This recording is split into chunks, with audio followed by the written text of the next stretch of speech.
And hello, this is Chris Richards, the Eclectic Radical. With me tonight is Kennedy Cooper and our mysterious faceless guest, RPM. Uh, RPM is the author of the Revolutionary People's Manifesto and doesn't really want folks to come looking for him right now, and I can't blame him. Yes. Yes, that is true at the moment. I've had a number of stalkers in my day, and I've had enough to last me a lifetime. So we can stay anonymous for the moment. Fair enough. And when you have someone credibly trying to compromise your identity, we know now that, during the protests last year, we saw people getting picked up by the cops with surprisingly minimal evidence in terms of like what they were using to find these people. So, sometimes a little caution pays. They got that Black Lives Matter guy in New York from his live stream, so RPM may be doing this right. Yeah, well, trying. I mean, you can't ever really be truly anonymous online as much as you might think you are, but I say don't make the bastards' jobs easier. That certainly makes sense to me. Evening, Jerry. Greetings. All right, so let's start simple. Tell us about the Revolutionary People's Manifesto. Yeah, let's hear it. All right, so what this is a call for a general strike revolution, the only way we can have a non-violent revolution in this country that can spread worldwide. Now, each country will obviously have different demands than we do because each country is a little different, but all of these demands have been what multiple generations have been demanding for in this country, or things that have existed throughout the world as we speak. Things that will get us to just the 20th century, not even the 21st, unfortunately. That's how far behind we are in terms of where we need to be as a society. But if we want to continue as a society, if we want to continue as a species that doesn't die due to climate catastrophe, this is what needs to happen in order for us to go forward. Now, what we've had in the past, since honestly the 1970s, is many activist groups, many civil rights, environmental rights, workers' rights, all going on their own. So you'd have environmental activists working to save the planet here, you'd have labor rights activists here, you'd have the women's rights, you'd have gay rights, you'd have all this splintered. And that was by design, because together with solidarity, it's the most powerful force this country could ever have. Now, the problem is we don't have solidarity. We've had 50 years of every group only pigeonholed into their own particular issue. And that's not the way to win. If you want reparations, if you want a Green New Deal, if you want a living wage or UBI or lowering the retirement age, increased payments to Social Security, canceling all debt, you need the biggest mass movement in U.S. history, which means you can't be splintered away by saying, I get mine, and now I don't care if you get yours. That's the loser's game. In that same time period in the 1970s, you had a coalition of certain right-wing forces that didn't have much in common. So you had the religious right on the one side, the fundamentalists. You had the anti-tax, quasi-libertarian right, and you had the military-industrial complex pro-war hawks. Now, these three aspects don't really jive with one another, but they became a gigantic voting bloc that has consistently dominated American politics for the last 40 years. And you had the quote-unquote liberal bloc capitulate to them in the last 40 years by moving further and further right to try to appeal to them. And as they moved further and further to the right, you had the Republicans and the right wing move further and further to the right, to the point where right now we have two political parties that are extreme right-wing parties that are more extreme than the most extreme right-wing parties in most of the industrialized world. And that's not going to change. It's not going to change based on money. It's not going to change based on political power. It's only going to change through a general strike.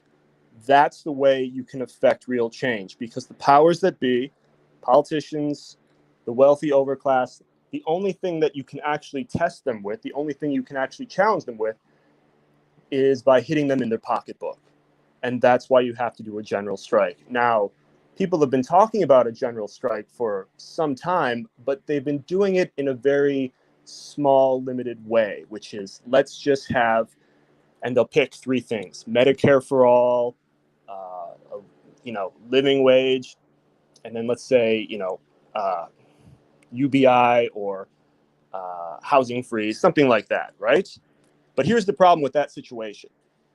You can get all of that reversed immediately. That doesn't address political corruption. That doesn't address police brutality. That doesn't address US imperialism. That doesn't address any of the long issues that will be chipped away if you don't have a massive labor force dominating that space. Now, here's what the People's Manifesto does that makes it a little different than most calls for general strikes. This is a stay-home strike. Now, this all came about with a conversation I had from a civil rights activist in the 1960s when I was in college. And he laid it out for me beautifully. He said, look, you could bring the entire US economy to its knees if you got 20 to 25% people participating. Now, that seems like a gigantic number, but that's what it will take in order to affect real change. Because you have to remember, you had 10 million, 20 million people protesting all summer long last year, every day throughout all major cities. And what happened? You had an increase in military budgets for police. They nominated a cop to be VP, and they changed the names of a few things. None of their demands were met. And you could find the same thing with labor rights activists. You could find the same thing with environmental rights activists or anti-war activists. When people protested against the Syrian war, it stopped it for a little bit, and then it ramped up immediately afterwards. It's the same with the Occupy movement. It changed the conversation a little bit, and then nothing fundamentally changed. So the way to affect real change is you have to bring all groups together, and they have to say, it's all for one. We can't sell anyone out, because the second you do, it all unravels. So let's talk about that, bringing all groups together. Yes. That sounds very nice and ideal, but in real life, that isn't always easy to accomplish, because a lot of groups have histories of conflicting with one another. They have ideological aspects that are not wholly compatible, et cetera, et cetera. How do you propose, and I'm happy to hear about the ideology of the People's Manifesto, but I'm also curious to hear about practical steps. How do you propose to really effectively bring together the number of activists needed to make this happen and get them to agree? Right. Well, the thing is, a lot of movements that are top-down kind of directed, we've seen how that's happened throughout history too, where you either have leader-driven movements where the leader has been either corrupted, bought, assassinated, or just marginalized in some way by either being outed as hypocritical or slandered, and then the movement kind of fizzles out that way. There have been attempts that people have had, with some of these leader-driven movements, but I don't think it'll come from trying to appeal to the top down. I think it has to just be grassroots. And the way you try to get that is by not speaking necessarily in the terms of ideology, but by speaking in the terms of, how will this improve your life? What are your issues that you want to make your life better? And this is how we will do it. Now, I get what you're saying, and everyone says, well, wait a minute, I'm not going to trust other people, because every time I participate in something like this, my issues get left out, which is why it has to be as broad as possible. And you're not going to get just what you want. You're going to get things you don't want that aren't your top priority, but they're somebody else's. And you need those people in order for it to work. So we have been reaching out. I have a group that I'm working with, about 100, 200 strong, depending on any day of the week that have been reaching out to different labor organizations, different socialist groups, different sort of Green Party apparata. And we've been, not only that, putting up flyers, reaching out to different media to try to get this to spread. But the thing is, unless we get more people aware of what the demands are, it could just get lost in the sea of just another generic, oh, someone's just calling for a general strike. But if you're not going to give the demands on what the strike is, why are people going to participate? You need to have concrete demands and the concrete strategy. And this isn't just, oh, we want this and we want that. No, we strike, we bring the country down, and we get constitutional amendments. Everything we're proposing here is completely legal, works within the Constitution to affect change. So this isn't just a strategy that's, wishful thinking. This is how we can do it within the system. So I'm sorry if I seem critical right away, by the way, or anything. No worries. A general strike is a huge goal. It's something people talk about a lot, and it doesn't really manifest, for the most part. And I'm not trying to accuse you of having any kind of bad faith or anything. I just think this is a huge project. Right. And so some of my questions may, kind of come from that kind of thinking of like, how do we really accomplish something this big? And my concern with the answer that you just gave is that it sounds really positive, and it is, to say that we're going to make sure that everybody's concerns get heard and things like that. The problem, though, isn't always, that you get all the right groups to speak up. It's that some groups aren't going to necessarily agree. For instance, the Green Party tends to be a little bioessentialist when it comes to gender and trans rights. This is a fundamental disagreement. How do you have any kind of like plan to mediate between groups or anything to like bridge these kinds of ideological gaps where groups simply don't agree on the way forward? Yes. Well, I will be honest with you, until we get more traction, that's the next step. But I can tell you about what the mediation process will be like once we're there. I'm not saying we're at that moment right now. I don't want to lead people on to think we're further along than we are. But sure, you're still doing mostly outreach. I understand that. Yes. Yeah. Well, that is basically, just general politicking 101. Yeah. I look at it this way. Everyone has their, like I said, their top list of things they want. And then there's a whole bunch that they're just not concerned about. But the way I explain it in the manifesto is, if I promise you 70% of the things you wanted, and then there were 30% of the things you didn't want, even things you completely opposed, would you still refuse it? And if that's the case, did you really want those 70% of things you said were your must-haves? And I think that's the price for solidarity. Now, when I mentioned those three aspects of the conservative movement starting in the 1970s, right? They kind of all got their own things in different ways: cultural issues, the war issues, the tax cuts. Now, they were obviously much different in what their demands or goals were, but they all signed up for that. You didn't have someone that was only voting for Republicans about cultural issues like gay rights or abortion. They didn't really care about tax. They didn't care about military adventures. That wasn't their big issues, but they came together for that. Now, if people want to win, they have to come together on the opposite side. Say, okay, we want UBI. That's, let's say, the UBI people's big ask. It's like, okay, that's your big ask. If you really want that, these are the other things that come in. I'm sorry, Chris. I think I cut you off for a second. Well, Jerry mentioned that he likes the idea of a broad coalition, and I do too. I've been talking about the need for a united front for a while, but I don't know how practical it is to immediately get everybody around the table for a general strike when we still have groups that won't talk to each other. Now, I talk to everybody. I'm just like that. But there was a very interesting tweet by the Socialist Equality Party near the end of the presidential election, where they specifically referred to the Party of Socialism and Liberation as Stalinists and the Green Party as capitalists.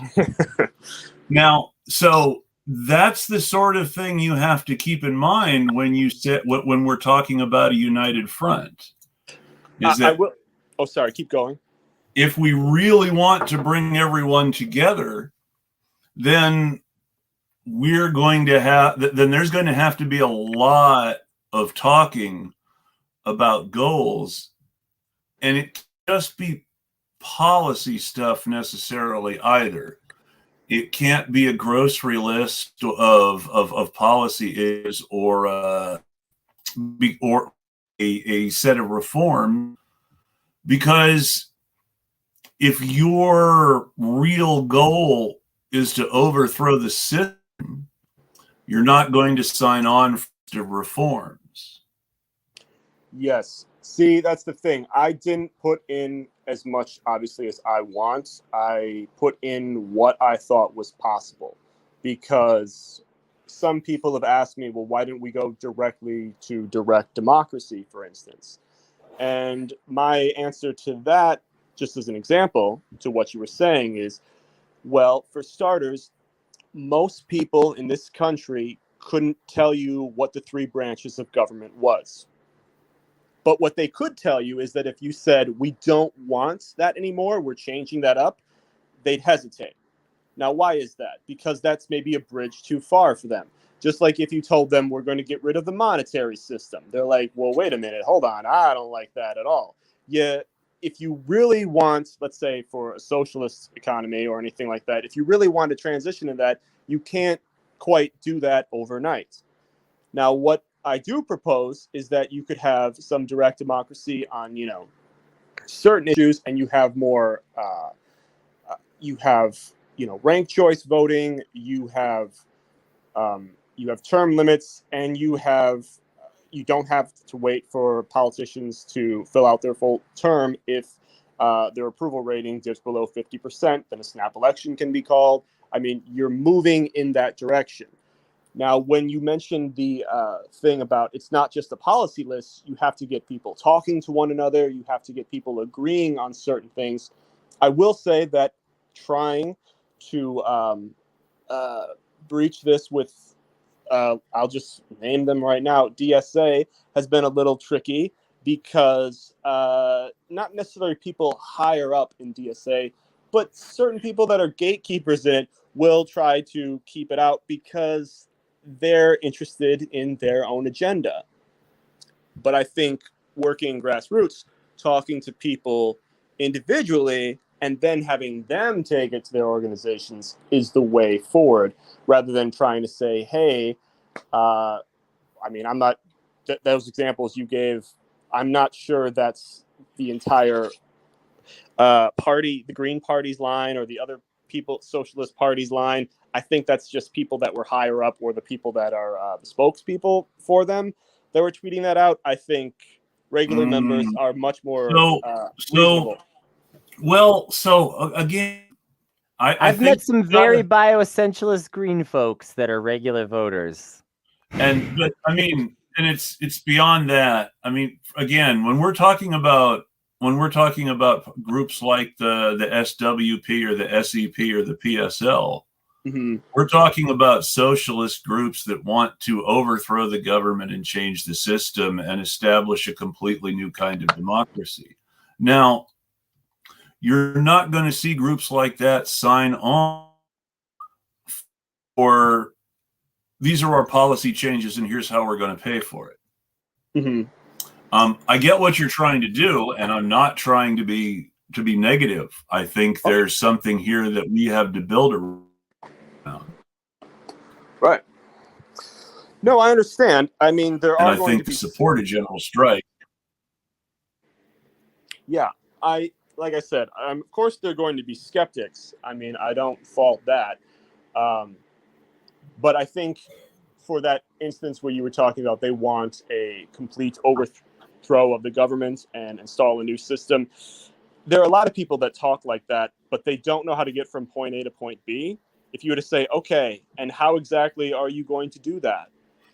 There's a lot of mealy mouthed answers, but there's no real Well, concrete strategy. here's here's the thing: is that if you asked the international workers of the world how they intended to overthrow the system, they would tell you with a general strike. But then they would say, but this is what we have to get for it. And just as one example. Right. And so it's not that the strategy is beyond anyone. Lots of people like this idea. General strike, revolution, however you want to describe it. The trouble is getting the right people on the same page. Now, I really, really believe that we need a united front where everybody on the socialist left, from DSA types to outright communists, gets together and says, hey, this isn't working. We need something else. The trouble is, and this is where the trouble always is you have a group of people who see themselves as being very, very left, who really have what a lot of other people see as very modest ambitions. Mm-hmm. And you're going to have a very hard time getting people who can't see something bigger than maybe Medicare for all and UBI to really reach out at this point in time to the people who want to install a new system, and vice versa. Yeah, I see that idea. But like I said, okay, so I put it this way: they're the ideologues, yes. So they're the ones that have, let's say, socialist ambitions for this country, excuse me, or the world. And they have different agendas on that front, but they have things that overlap. And then you have what you talked about, just your average person who's just like, I just want Medicare for all and a living wage, right? We can appeal to that, just like we can appeal to people who say, you know what, my big issue right now is I just want cops to stop killing black people. Like, that's what I'm protesting against. This is what I'm fighting for right now. And the only thing I can tell you is we just have to reach them. And the only way to reach them is just, unfortunately, get more exposure. With the pandemic being what it is, our options of organizing face-to-face is a bit more limited than it would be in different years. But at the same time, we are at a point in history where I think people are ready for it.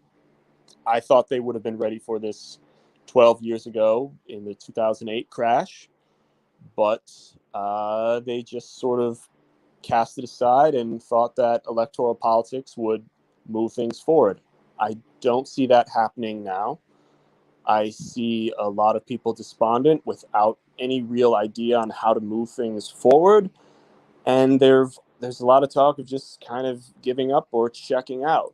And some of those groups you're mentioning, again, aren't really putting forward a real concrete strategy on how to get what you want. Like, if I saw some group that was like, this is how their general strike would work, this is how we would get these things, I'd be like, okay, cool. I mean, let's build a movement from that. But I'm not seeing it. What I am seeing is a lot of people just saying, let's do a general strike. Well, I'm like, well, what are the demands?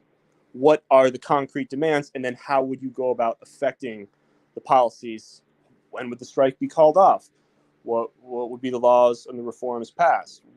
I want the concrete stuff. And that's what people need. Because unless you tell somebody, hey, you're not just striking to feel good about yourself, you're striking, you're putting a risk to actually affect change, they're not going to do it.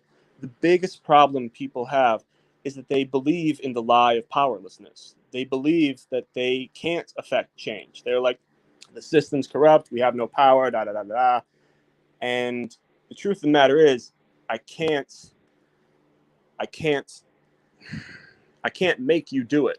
I can show you the path. I can have a bunch of people show you the path, but you're the one who's got to walk it. And the problem is, everyone wants somebody else to go on it first.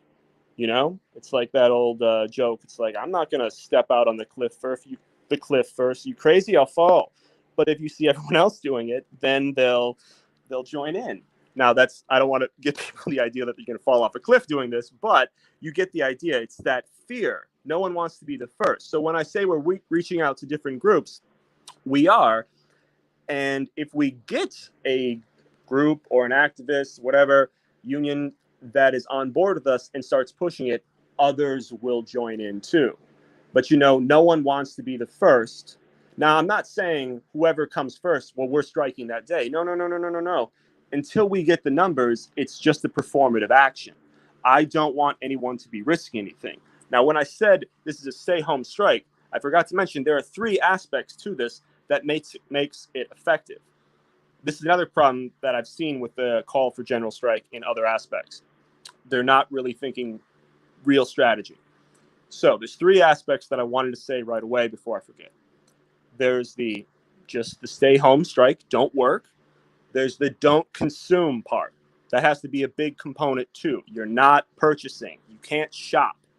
When you're staying home, you're not going online. You're not consuming media. You're not buying things. And the not consuming media is the third part, because that's where the propaganda comes. You can't watch TV. You can't, go online and read stuff, because you're going to be hit with 24/7 propaganda telling you that this is a failure and it's destroying the economy and everyone's dying and yada, yada, yada. Now, this is why you can't do that. There's no army or police force big enough in the world to jail or break into everyone's home and force them to work. There just isn't. If you have people out in the street, they're a target. They're going to get attacked. We've seen this in every protest. Police come, they dressed up as protesters, they break windows. You've seen footage of this constantly, and then they blame it on the protests. We've seen this all last year, all years. If you don't have that propaganda, and if you don't have people out in the streets, you keep taking away all the weapons that the state has against you. You take away the violence, you take away the propaganda, and if you take away the money, they have no recourse. Labor is what creates all wealth in this world. And you take away labor, and they have nothing.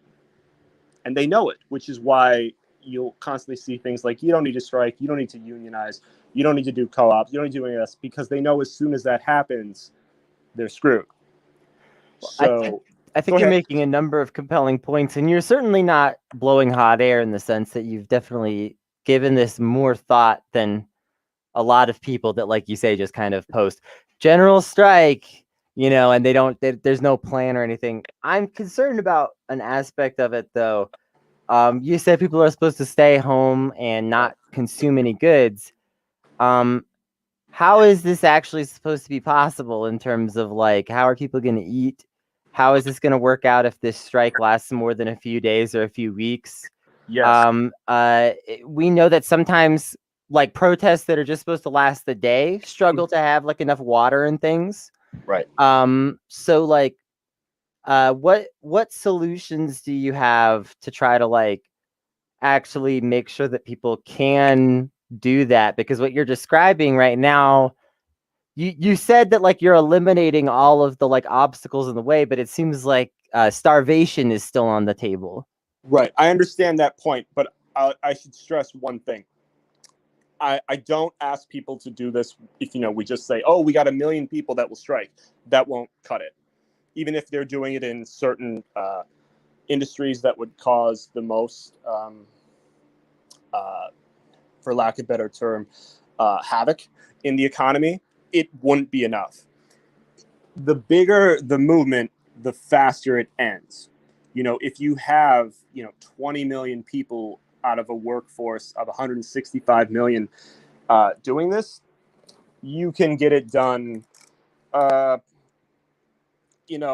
probably, I don't know, in a couple weeks, maybe a month. But if you have, let's say, 40 million people participating, you can get it done in a few days. Now, I know everyone said, well, what if this goes a month? The rich will just wait them out. I don't believe that for 1 second, for this very specific reason. The amount of money that the U.S. generates a day doesn't just affect the U.S. economy. It affects the global economy. So the maximum pressure campaign wouldn't just be coming from the rich, who would be losing billions.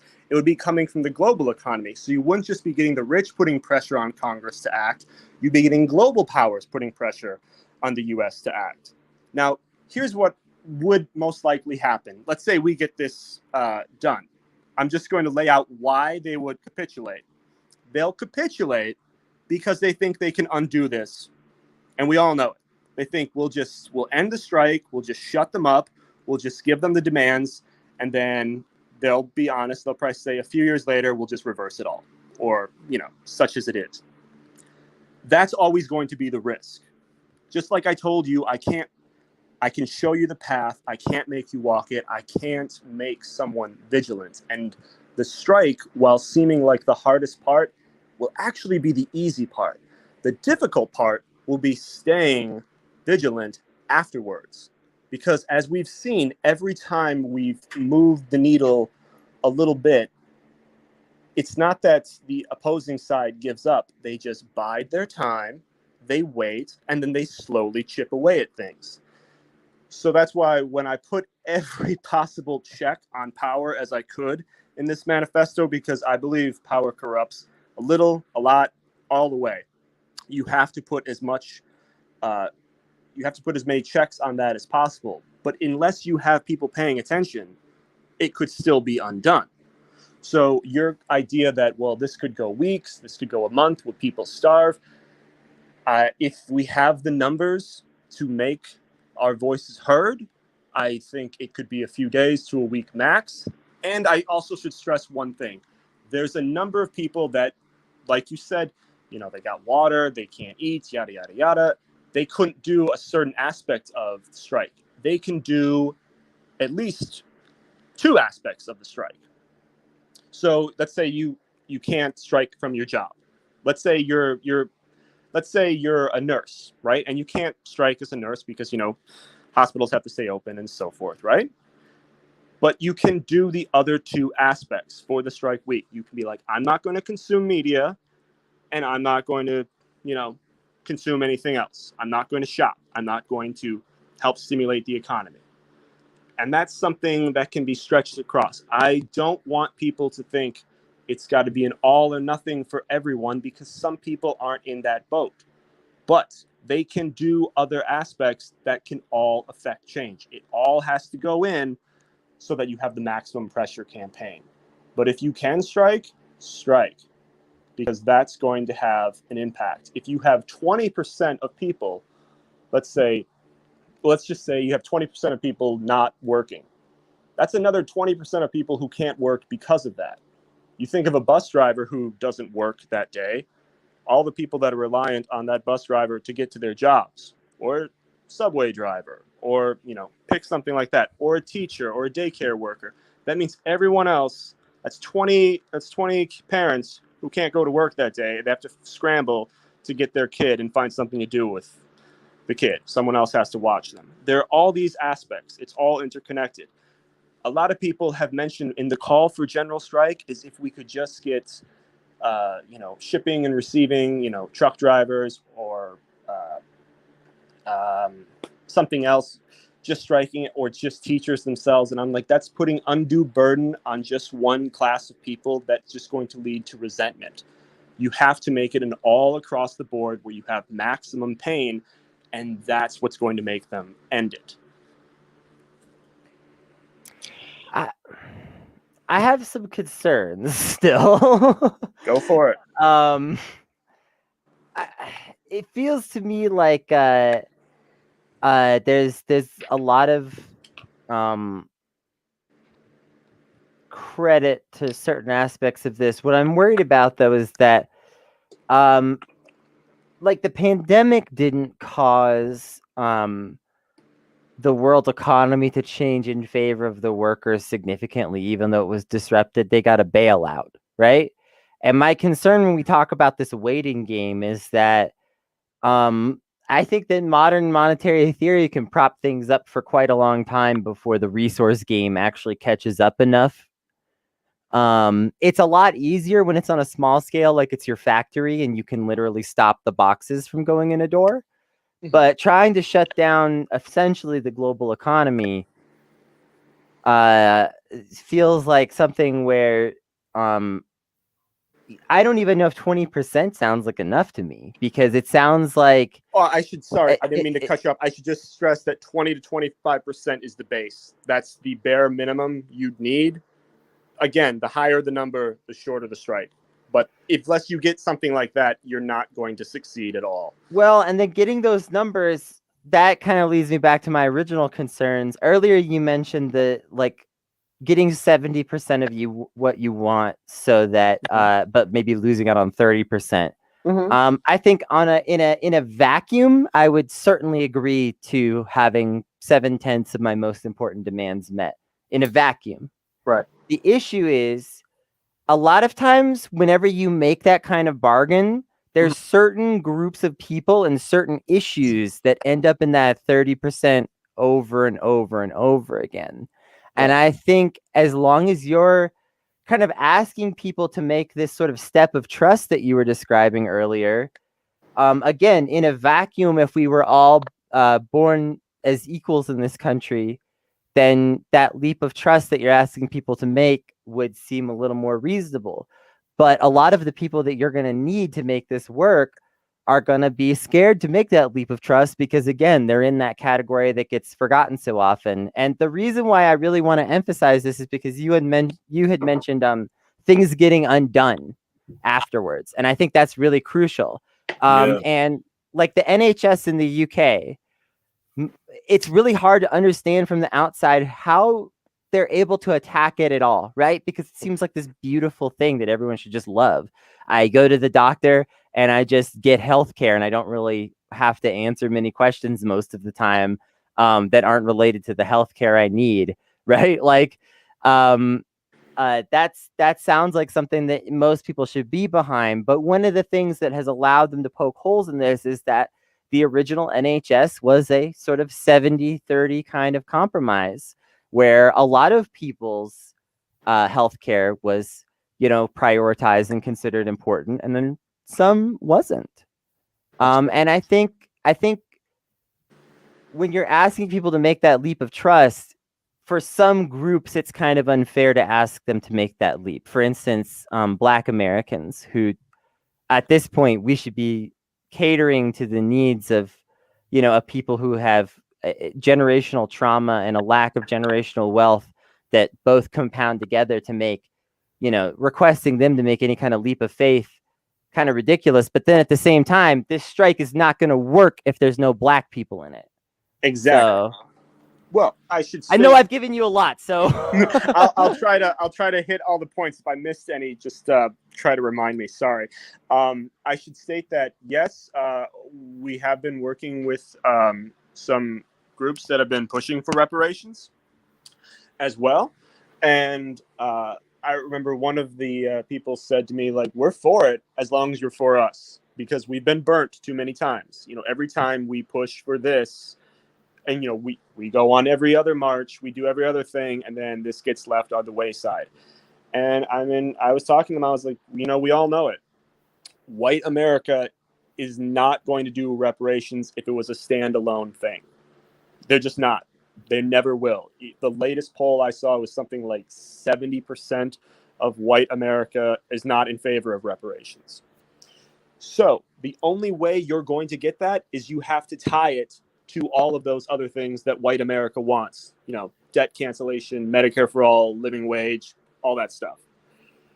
And now what you talked about earlier with that, that people that are in that 30% camp where it'd be like, hey, I'm not going to do this if it means so-and-so gets this and I can't stand that. Like maybe say reparations, right?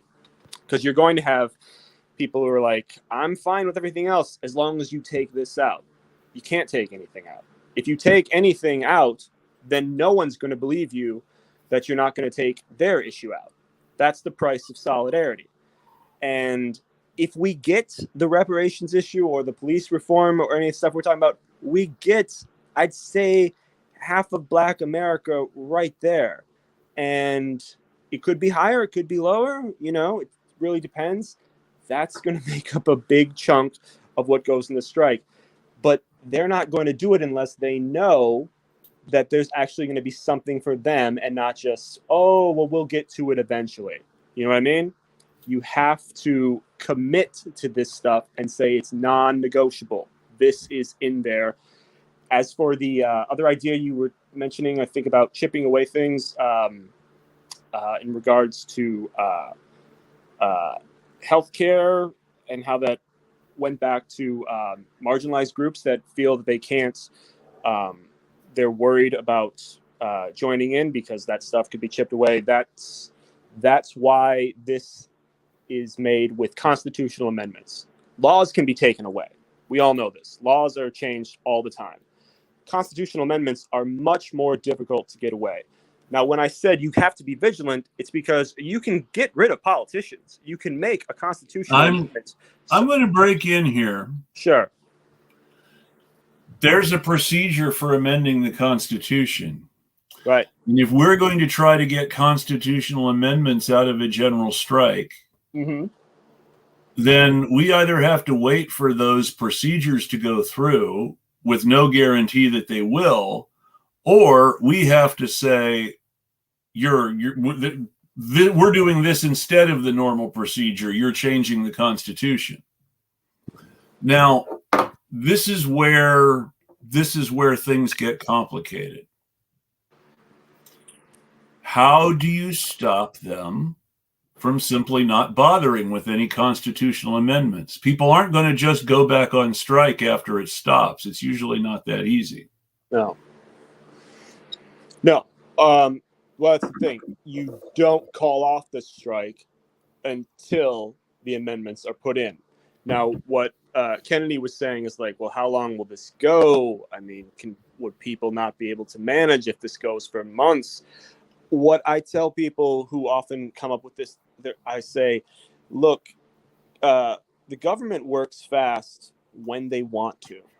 When 9/11 happened, they passed the Patriot Act, I believe, that very same week. Now, it might have been a little different, but they had that stuff already on the books. A lot of what was in that was written prior to 9/11. You look at the CARES Act back in last March. That was done pretty fast too. Now, again, these aren't overnight things, but what I'm saying is they move quick when they're forced to. This idea that Congress is very slow or that everything else takes a long time, that's true by design.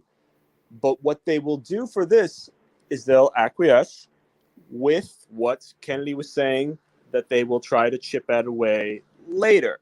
And they could succeed at that if you're not vigilant. When you mentioned the NHS and how could people try to chip away at the NHS, how could they try to chip away at Social Security? But they've been trying to do that for the last 70 years as well. It's not like something that is extremely popular can just be undone overnight. It's something that they'll try to whittle away, and that's where the vigilance comes. But unless you get people on board now to strike while you have the capacity to, you're never going to get these things. I should also mention, we don't, like I mentioned, I think at the beginning of the top, we don't have a lot of time for the planet unless we actually do something to address climate change. And we don't have a lot of time to strike before automation replaces a lot of workers. Now, I do listen to politicians, even the ones I can't stand, just like I listen to the billionaires that I can't stand. And they've been screaming their head off about this for the last 10 years, saying that their biggest concern they have isn't environmental catastrophe. It's automation. And they're like, what are we going to do with all these workers when automation happens? Now, it's going to happen, and it's going to happen far more than just what we consider low-skilled jobs. It's going to be across the board. And unless you want to live in a complete techno oligarchy, you have to rise up now while we still have the power to do so.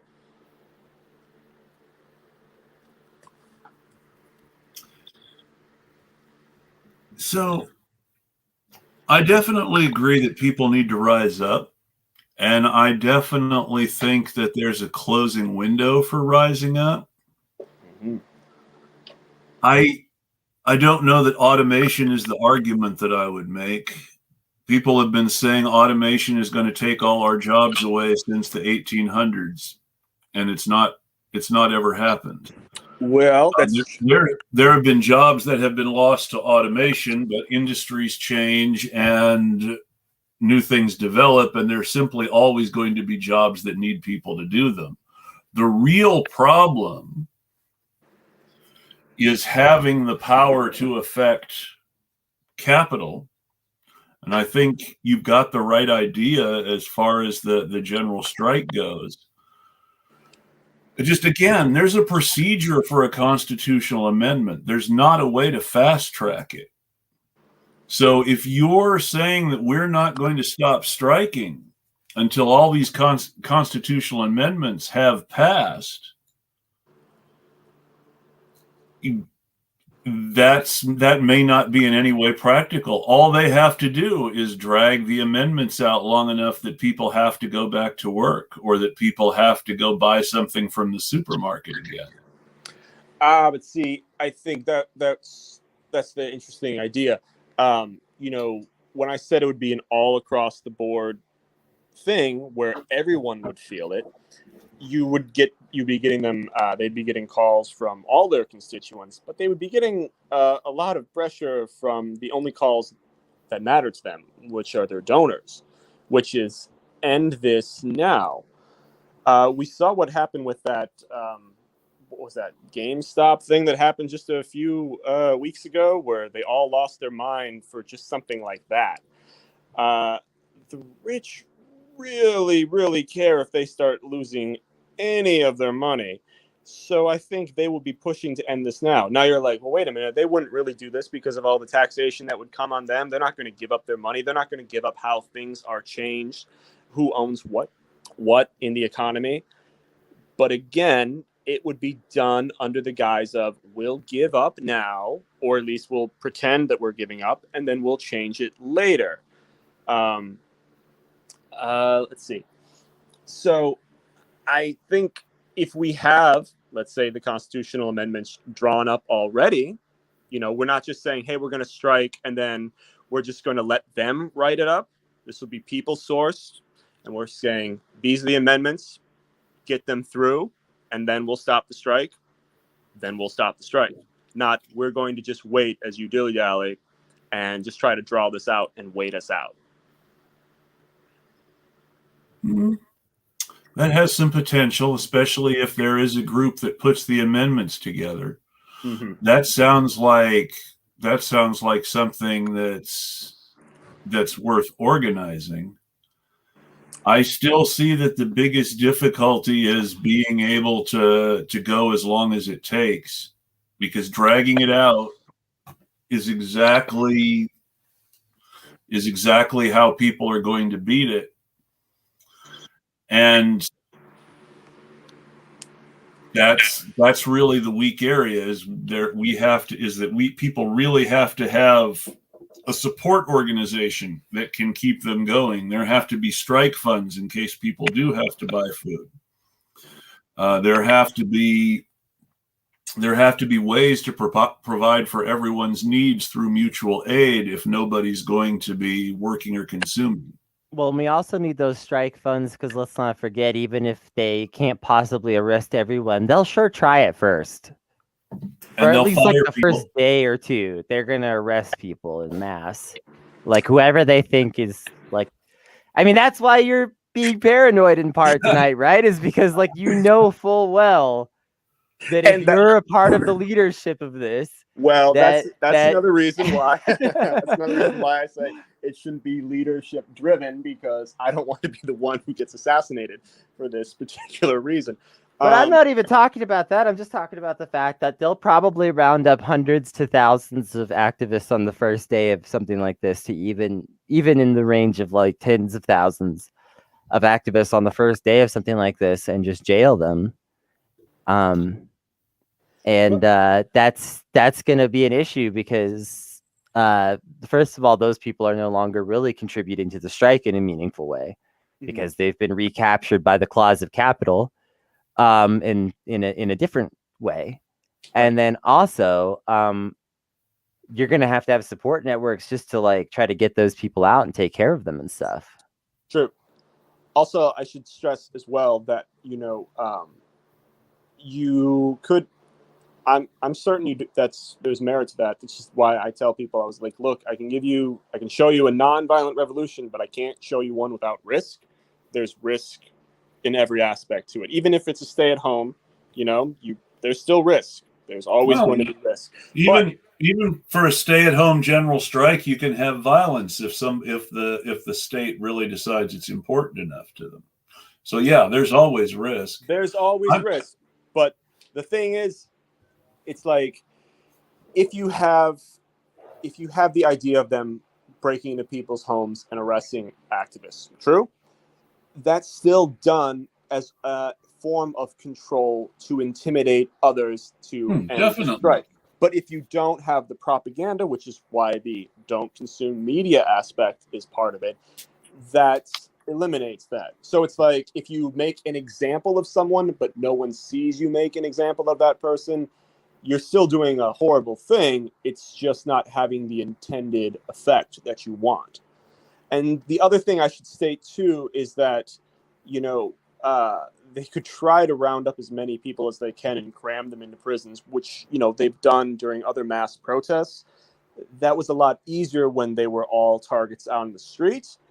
And I believe, I might be incorrect on this, but I believe there's about 1 million police officers in the country that are what you'd call like patrol officer types, not just logistical kind of things. The arm of the state, I should probably put it that way. It might be a little more, it might be a little less.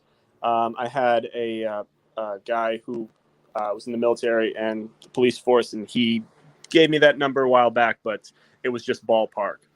So there's that. There's, again, about 1 million active military members, same arm of the state. How many of them would really be breaking into people's houses and arresting them? I've never come across a police raid or an army raid where it's just one officer coming into a person's home. It's usually about 6 to 14. We also live in a hyper-armed country, so there would always be that risk that they'd be taking too, just to break into people's homes, to arrest them, to force them to work, or force them to consume, or anything like that. I think that would also have potential blowback for them as well. Because if we don't have the propaganda arm, as we stated, by not consuming media, when the strike ends and those stories get out, that's another blow against the state right there. Because I have to ask a clarifying question. When you say don't consume the media, do you just mean like news media and stuff like that? Or do you mean like literally like don't watch Netflix? Don't watch Netflix, don't watch Amazon, don't watch anything. It has to be. Because I have to say, I really don't know how you're going to get people to do a stay-at-home strike and they can't watch Netflix. Yep. See, I'm just throwing that out. That is a complicating factor to me, because that's like what got people through the pandemic. Streaming television was a huge part of it, and video games and other, streaming media and things of that nature. Right. But you're then still shows like money. Ours. Yeah. But see, you're still making them money then. That's the thing. You haven't made. I get that part, but what I'm asking is, what are people gonna do with their time. Well, and I mean, I have some solutions that I personally have a few hobbies that are, don't need a computer. So I'm not asking for myself, but I'm just saying, like, how are you actually going to get the majority of people who the number one thing that they do when they're just hanging out at home is watch TV to not do that on top of everything else? That actually feels like a huge ask. That actually is going to be a deal breaker for a lot of people, I think, because you're asking people to stay home, but then not do any of the things that they would do when they stayed home. Yeah, I didn't say it'd be easy. I just said it would be. I just say it would be effective. Also, I've already paid for my Netflix. They don't lose any money if I don't watch it. True, they don't lose any money if you don't watch Netflix specifically, but let's say, okay, now this isn't something that's verifiable, but if you're online, if you're going on TV, things can be interrupted by the state and they can push things that way. We say, oh, that would never happen. They've already been working on including bills to, quote unquote, shut down the internet or, push things that way. So when I say you can't consume, it's nowhere that it's safe is what I'm really trying to get at. It's like, oh, well, I'm just going to be watching Hulu. I don't have to worry about anything while I'm watching Hulu, right? They're not going to interrupt this with some message. Yes, they will. Or I'm just going to be watching this stream. They're not going to, yes, they will. If you want to hold off on that, that's the way to do it. When I say, for what are people going to do with, their time? I had a joke when somebody asked me that once. I was like, well, if you're in a relationship, just fuck that day, fuck away fascism. And if you're single, jerk off for justice. And if you're asexual, play Parcheesi for peace. But the truth is, you can read, you can watch things. I mean, if people still have DVDs, they could watch that or Blu-ray or anything like that. Or you could just spend time with your family or your spouse or anything of that sort. You could sleep. I don't know. I have to tell you, of every part of this very monumental plan, this feels like the hurdle that you're not gonna. You're gonna have to find some compromise on this, because I really don't. If you tell everybody you got to stay home and not do much, just watch some Netflix, I think you could get some people on board for that. But if you tell them also you have to find a new hobby during this time, that could really. That gets into people's emotional core in a different kind of way than some of this politics stuff. Just this gets into the way people spend their free time and the way that they think about themselves, even. So if I'm able to make one recommendation to you, I would say keep thinking about that one. Because I think everything else is a big journey, but doable. And especially with some of the things that you're talking about, I think you're making some of the right moves. But that's not going to work for most people that I know. I honestly believe that there are people who would show up to personally risk their lives who wouldn't stay home but not watch TV. I swear, I feel like I'm with you on this. Yeah, I mean, I can't tell you you're wrong about that being the hardest part, because everything I've seen, it's like, I think the average person watches like 8 hours of television a day or spends like 6 hours on like social media a day. Now it's based on different age groups and stuff like that, but I mean that's like almost a fourth or a third of their day just in front of a screen. That's a hard thing to do. But I think, if you really, what I say is, like, I can show you the way, but I can't show you the shortcuts. I just think that in the case of this particular issue, you're branching from political organizing, which is hard enough, Lord, into essentially addiction management. Because we're all addicted to the internet, and that's just how it is. And I consider it to be personally not the worst addiction I could have, so I don't do a lot about it, but I do recognize that that's what it is. I don't have to check Twitter 50 times a day, but some days I do that because it's addictive. I kind of Especially have to check Twitter 50 times a day. I can't help it. especially, Chris, you can speak to this. If you've got a post that's getting thousands of likes, you can't stop opening your phone. It's true. You're just the dopamine is just there. Yeah, I think everything else that you're talking about, you can mediate organizations past some. As much as we push back on you, you can mediate organizations past some of these issues. You can do some of these other things, but this is truly branching into addiction management. And that's a very difficult thing to be brushing up against for your movement. And I really would encourage you to think about that, because addiction is a whole uglier beast than just political prejudice. I think getting the Trotskyists and the tankies on the same page is going to be easier than getting folks not to watch TV if they stay home.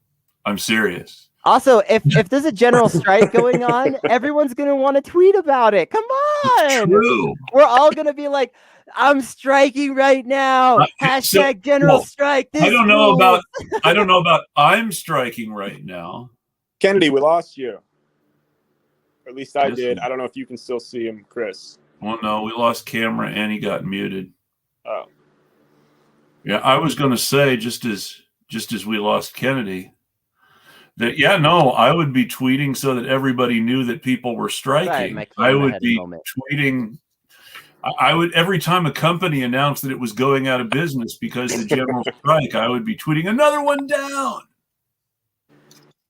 So yeah, I mean, but I think if you were on Twitter, or the random person was on Twitter, everything that would be trending wouldn't be "we're winning" or "another company down." It would be whatever the state wanted you to believe at that point in order to get you to fail. See, that's the thing. I'm not saying it's easy, guys, but I mean, if you have a solution I'm always open to things that'll make it better. But if there's a way you can do it without the propaganda hitting you, like if there's some specific thing. I'll be honest. There's no way you can do anything in this country without the propaganda hitting you. Even if you don't watch TV, assuming, let's say we get half the country to go on general strike. Right. One of those people who doesn't go on general strike will be your neighbor who comes over and tells you about the news that day, or who starts to catch you up on the soap opera. I mean, you're going to be in touch. You're going to be in contact with people who are absorbing that propaganda. There's no way to really 100% escape it. Not unless 100% of the country actually goes on strike, which seems over-optimistic. Yeah, a bit. I know that this is probably going to sound like I'm trying to just promote ourselves on some level. I swear that that's not my goal, but I really think that you're going to need a couple of things to make this work, in my opinion, and that these would get around some of your biggest issues. If you're interested in my feedback, go for it. I would say that you're going to need media that you can trust to distribute the anti-disinfo, because like Chris says, you're going to need you're going to have people, even if you try your best, like let's say I'm striking and my partner isn't, and she goes to work and she comes back and she says, hey, all my coworkers say this strike thing is dumb. They saw it on the news. That could, affect my mentality. Now, I'm pretty resilient because I'm a political theorist on some level, I guess, but most people aren't. So, they would be much more susceptible to that influence. So I think you're gonna actually need to, rather than encourage people to not consume anything, I think you're going to need to probably try to find some specific media outlets or networks to work with that would be coordinated with the strike and would be every day telling people, here's what the mainstream media is saying about the strike and here's why they're wrong.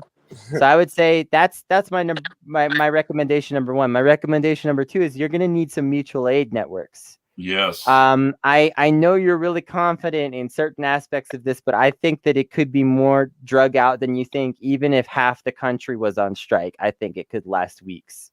I really do. And Chris, sorry. You're going to see at some point, at the point where people believe they're going to lose, and that the only chance they have is to buy time in order to not lose as quickly, you're going to see people drag it out.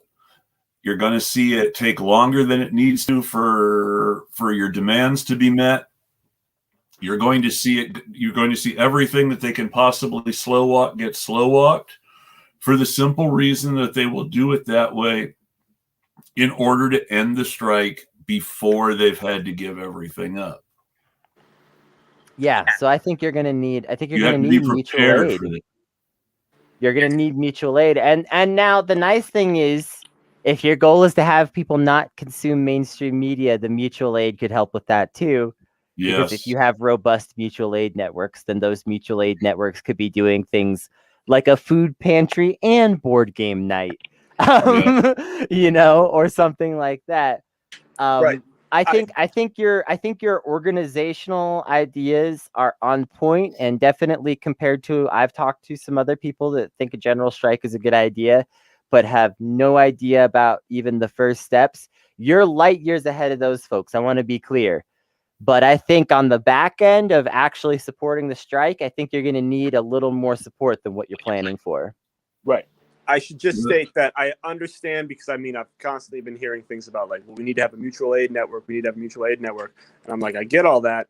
It would have to be a mutual aid network that would have to be in effect and spread out before the strike happens, because if you have something like this where it goes longer and then people are desperate, you don't want people out in the street, because that's when they're going to get snatched up. You don't want people that way. And the other thing I think about with that too is, okay, so if you have, let's just talk in the abstract here. You have the mutual aid network, and it said, okay, this is for your area. This is the food pantry. Everyone comes and collects this much, and this is going to last you for X amount of time. You need to write in about how much you need for, pick it, week, month, whatever, right? That stuff is still going to be public enough. So that same thing you were mentioning earlier about like when the government tried to wait it out, they would just be looking at it, be like, well, wait a minute, they only have enough mutual aid food for, let's say, 1 month, 2 weeks, 5 weeks, something along those lines. And I think the thing is, if they don't know how long this would last, if we don't know how long it would last, and if it gets desperate enough on both sides, then that gets scary on every front. It gets scary for our side, obviously, because we don't want anyone to be starving. We don't want anyone to be, with food insecure or anything like that. But it gets scary for the government side, because they don't know how to handle something that they don't think they could just wait out. It's kind of like that.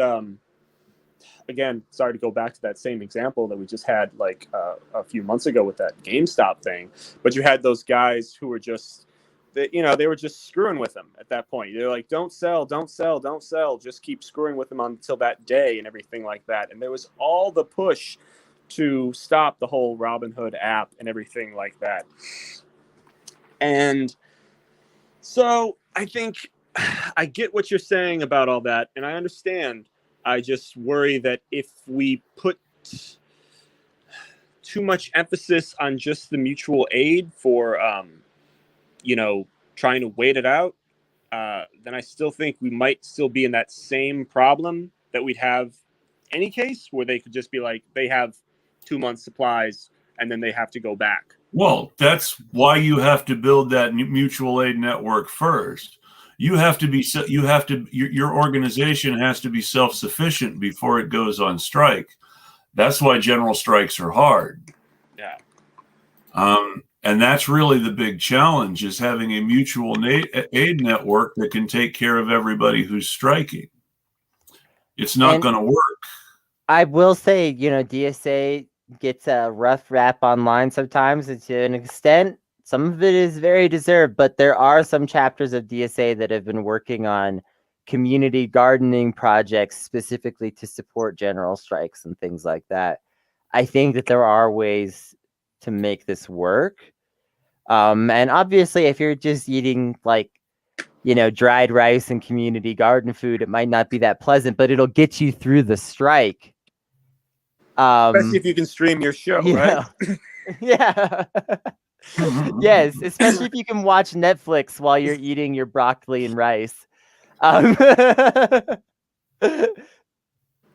heck, if I were spending that much time at home, I'd be doing a stream every day. Right? This is why you shouldn't go back to work yet, guys. But no, I think that as far as plans go, this isn't a bad one.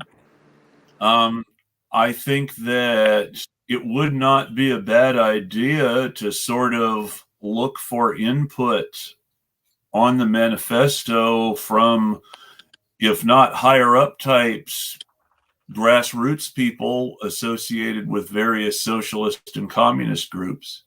Those are the people who are going to be able to put together the kind of list of demands that you really want to see to make it impossible for them to go back on anything.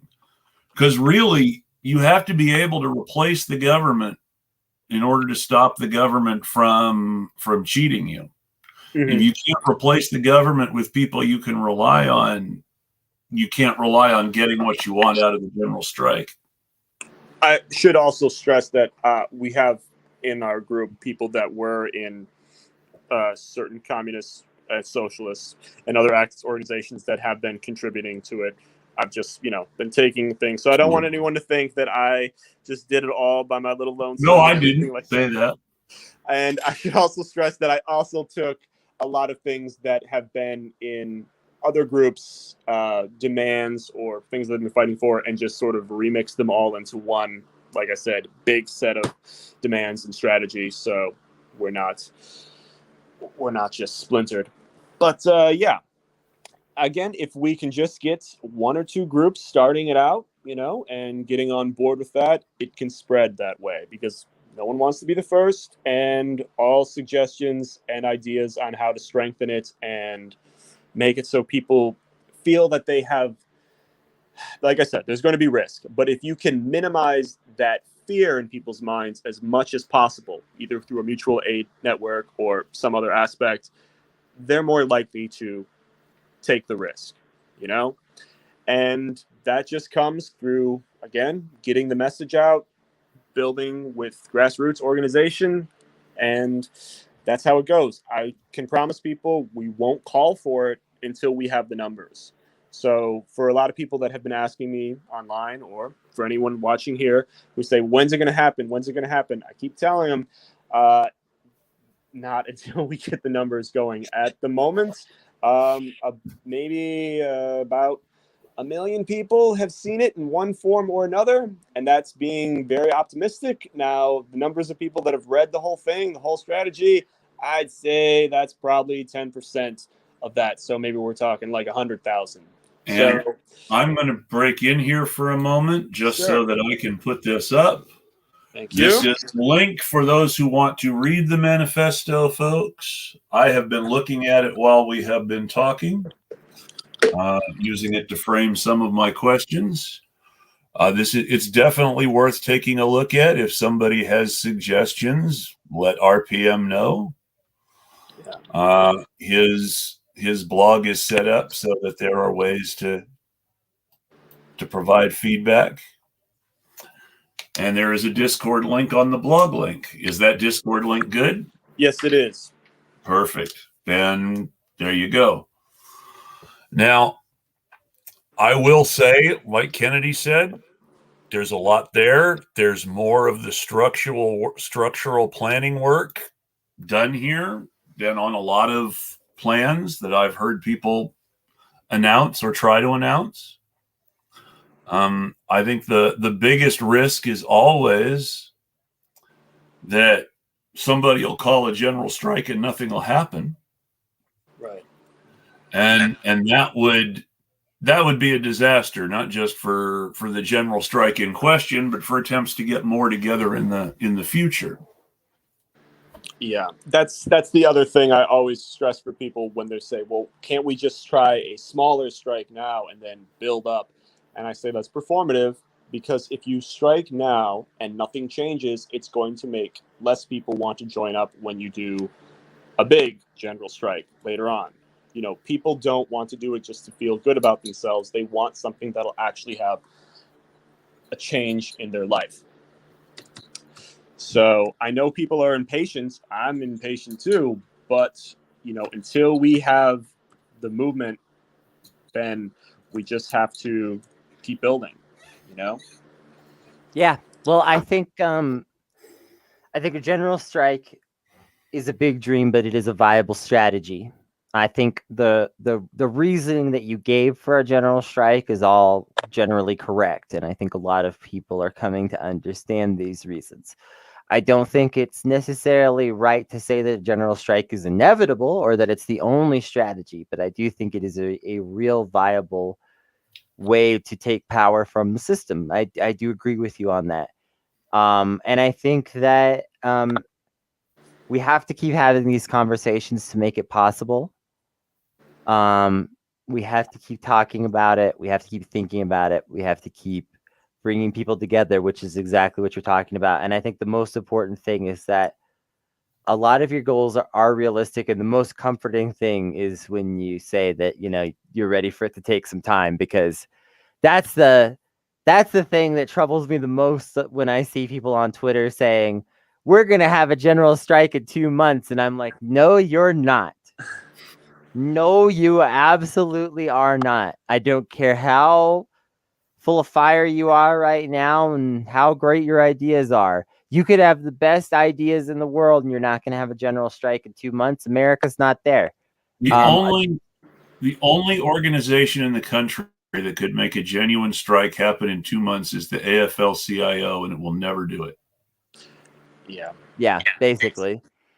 So, you know, the American Socialist Project is still young, and it's great to say that, well, we need to hurry, and we do need to go as fast as we can, but we also just are only going to go as fast as it goes, unfortunately, and there's a lot of groundwork to be done. So when people talk about big movements happening on you know, realistically maybe not so fast time frames, that gives me comfort, honestly, because I think that's the number one thing that turns a lot of people off to this general strike idea, is when you hear, yeah, we're doing it right away. So I really like that you have emphasized over and over that it happens when it's ready and not a moment sooner, because that is how something like this is going to work.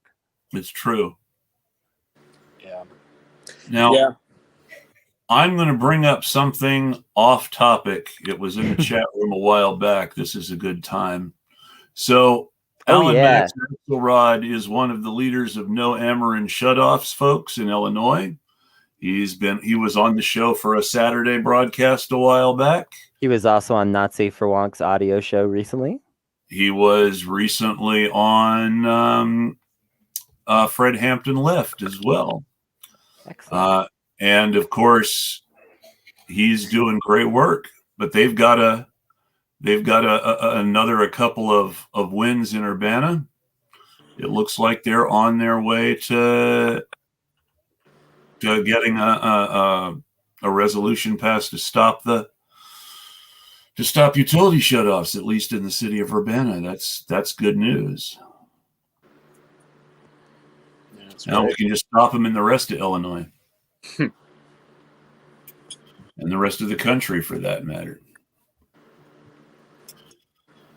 And, you know, that's something that... Very good. that's something that could have saved lives if it had been in the very first CARES Act. Yeah. Is something to actually prevent shutoffs and to help people get turned back on. Oh, even better. So we get enough people to come aboard on that. That's even better. Beautiful. Because it's without means testing that's important. Absolutely.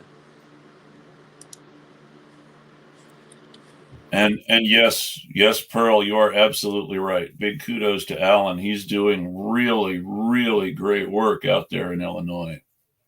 Yeah. We're talking about, important political work sometimes taking time. It would have been great if this had been done sooner, because like we said, it literally would have saved lives, and it also would have saved even more people untold hardship and misery. But this is the kind of thing where dedicated activists have been seeing this through. And that's how it gets done. It's not done overnight. It's not done with just a Twitter hashtag in a few days' time.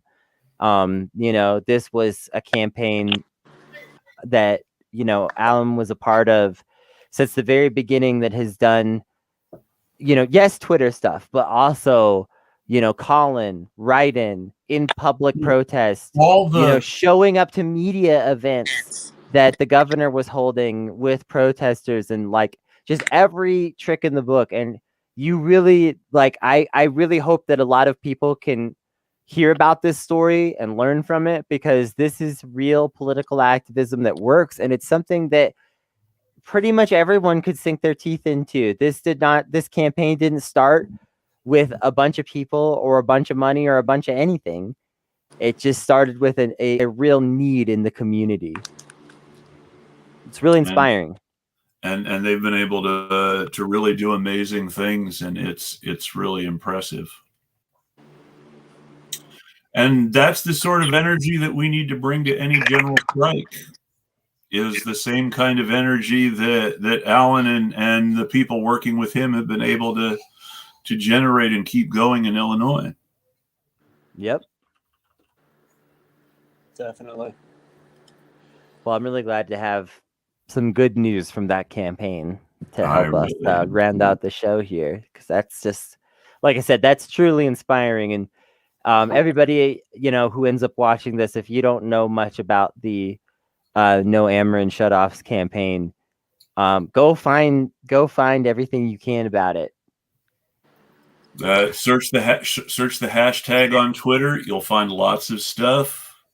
Do a Google search for utility shutoffs Illinois. You'll get some good media coverage. There was a good Intercept article on it the first time around before they started up again. I hope that's true. I really hope that's true. You're taking up rent-free space in some of these people's heads past a certain point, and you have to take a certain satisfaction in that too. Hey, no, you got to figure that if people are trolling you, you're doing something right. Yeah. And I think it's going to be time for a general strike before long, and I'm glad that people are thinking about what it's going to take to get there. Yeah. Like I said, I mean, I really hope that this is the time, because I don't know what more it could take to get people to do it, frankly.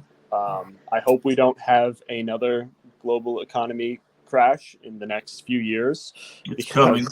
Yeah, it's coming right now. In fact, as soon as all this, as soon as the plague stops being the biggest problem, the economy is going to tank. Yeah, pretty much. It's just, I remember seeing this happen with Occupy, where. Well, so let's beyond things like Occupy. So this is something that I heard in passing, but I've been thinking about ever since. What made the 2008 crash happen wasn't the mortgages themselves. it was the securities that were being sold that lots of people in Wall Street, hedge funds, private equity, everybody was making money off of and was expecting to make money off of for some time because people were going to pay these cheap mortgages. And then all of a sudden, all those flexible rates went to the max, and everybody was paying so much because the banks needed their money and people needed to pay off these securities, and nobody could afford to pay their mortgage anymore. And boom, everything crashed.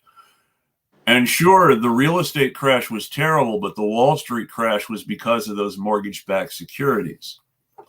So the thing to remember right now that everyone should be paying attention to is they securitize student loans the same way they were securitizing mortgages before 2008. There are people who are expecting to make money off people paying their student loans for the rest of their lives. There is going to be some sort of banking crisis regarding those loans, whether people default on them, whether they're forgiven, whether they start cracking down to try to foreclose on people or take their stuff to get the money. There's going to be a squeeze as those securities start to not pay off anymore. Well, let me tell you what else. That could easily happen. What could also easily happen that everyone should be watching out for is that it's very likely in the wake of this COVID economic and social, pandemic situation. But I'm emphasizing the economic part right now because that's what's important here. It's likely that as this kind of comes to a full close, there may be some kind of weird economic bubble that gets created to get the economy going, such as loans on cars that they know people are going to default on, or loans on houses that they know people are likely to default on. I was going to tell you that. Yep. Yeah. I was going to say the next thing that's going to actually destroy the economy is subprime car loans. Yep. Car loans are already teetering on the brink as it is. That's what's going to do it. That's what's going to take it out. I'm surprised it actually hasn't happened yet, but that's coming. That's what's going to be crushing everyone soon. So I think the only thing that's been preventing it from crushing the economy completely is the dollar amount involved at a given time is been low enough that it's not causing like the massive economic devastation of some other things, and it's sort of this more slow just mess. But if they were to ramp it up in the wake of the pandemic, make it even easier for everyone to get a new post-pandemic car, then it's really going to get ugly. And it could be something else. It may not be something as obvious as like the sort of big loan industries that we're talking about, like student loans and house loans and car loans. It could be something else too, but in the wake of the pandemic, we know everybody's going to want to go out and do stuff and live and try to accomplish things and all of these things. And there are going to be predatory industries just waiting in the wings and the government waiting to enable them. There could be a huge strip club bubble for a few months, and then it could collapse and leave the whole industry. You don't know. You don't know what's about to happen. Yeah, But I'm just thinking that may be one of the first places some people head after the pandemic, when they can finally go out again.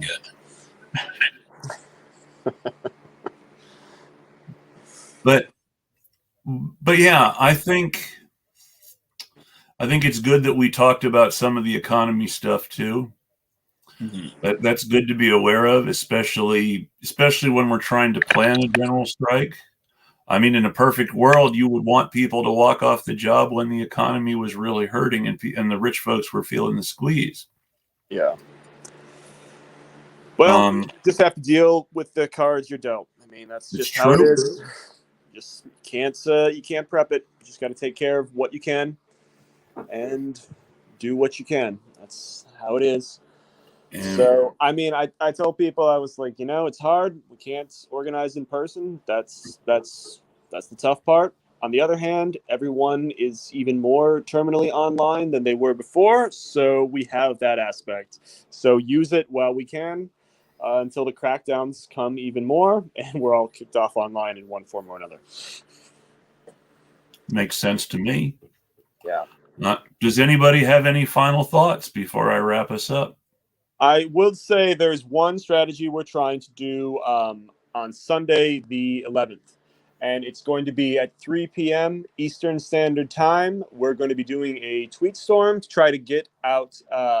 It's going to be General Strike Revolution, all hashtag General Strike Revolution, with the People's Manifesto.blogspot.com in the descriptor to try to get it trending as a way to try to get it more exposure on Twitter.